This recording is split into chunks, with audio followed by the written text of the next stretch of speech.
sa tam chun nu hung hi ding in wang bu na tu ka hin hau vi kita na hai min lo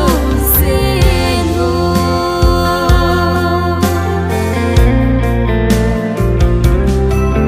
na chun de so na lai son te wo pi thei dang i ma ka nei po vi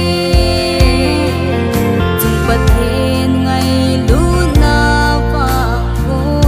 na kai lo i ma dang ka nei po vi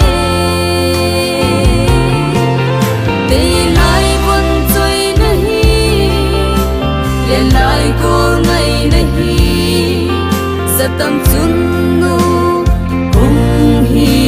ding in wang bu na tu ka hin hau ve kita na hai min lo sin ho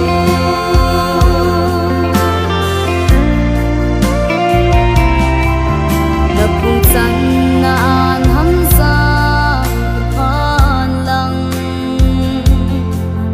Patin sungin kita na nein na malam mai ba na hi singen Christian in sung sim din kan hau ve Day lai bon choi nahi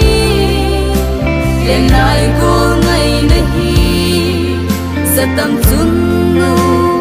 hung hi ding in wang bu na tu ka hin hau vi kita na hai min lo sin ho